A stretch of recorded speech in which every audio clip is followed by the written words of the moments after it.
They just don't make survival horror games the way they used to, do they? Outlast, Resident Evil, Amnesia Rebirth, they can all be quite scary in their own right, but they play and feel very different from the original fixed perspective, slow-moving, atmosphere-heavy horror games that used to be iconic.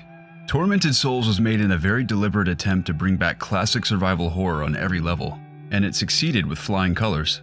Most of the time this is a good thing, but as it turns out, some aspects of old-school survival horror were left in the past for good reason.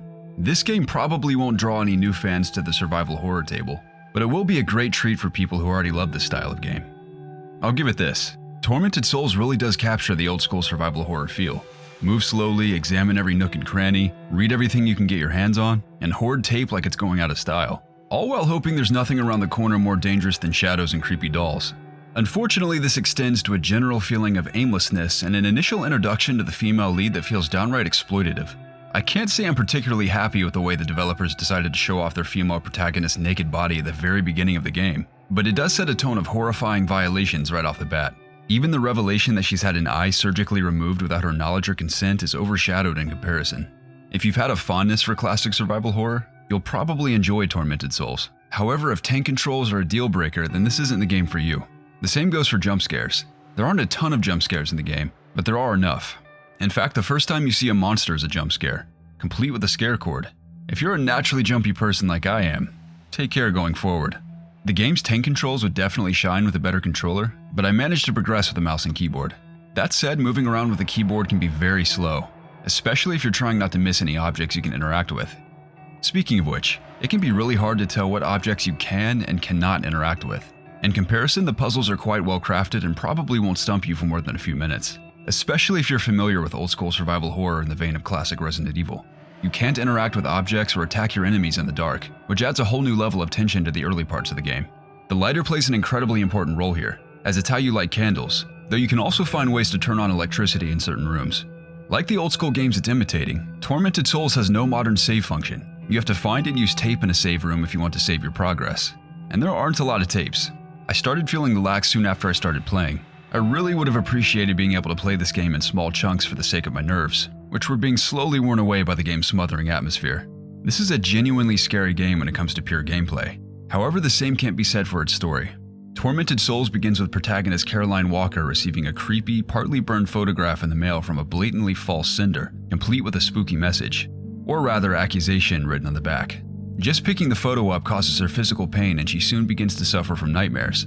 Instead of throwing the thing out and shopping around for therapists, she decides to travel to the creepy, abandoned hospital on the return address, a decision that immediately leads to her being knocked over the head.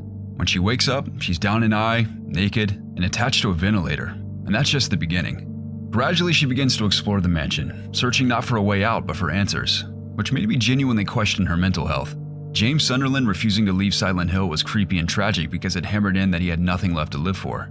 Caroline focusing more on finding those girls than saving herself is just confusing. And there's an indigenous burial ground involved because of course there is. This particular story beat strikes me as rather tone-deaf, especially in the light of mass graves found in Canada recently. The game's main appeal is its retro-fixed camera angles, which definitely add a lot to the game's mood. However, they can also be very jarring. More than once I accidentally jump-scared myself by walking into a new area with a new camera angle. Enemies also take full advantage of the camera angles, encouraging you to keep your distance, which is a good idea anyway. The graphics are serviceable, especially when they're conveying some genuinely unsettling imagery, and the sound design is quite good until the voice acting comes into the equation. The game is fully voiced, but the acting can be very stilted and the script is downright wooden at times, which does damage the horror a bit. The environmental design and storytelling are very good, especially when they're dark, though having Caroline's shadow cast to most of the screen can get irritating. This might be why most classic Resident Evil games had a more zoomed out POV than Tormented Souls usually does.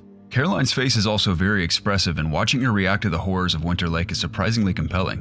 What really got to me though was the soundscape. At least once I made the mistake of pausing the game to take notes for this review while a quiet scratching sound was playing. The noise didn't stop while I was typing. By the time I was done, I was ready to jump out of my skin. All in all, Tormented Souls achieves what it set out to do: recapture the magic of old-school fixed-perspective survival horror games with modern technology. However, this extends to having a lackluster story and underwhelming voice acting, both of which plagued early survival horror titles.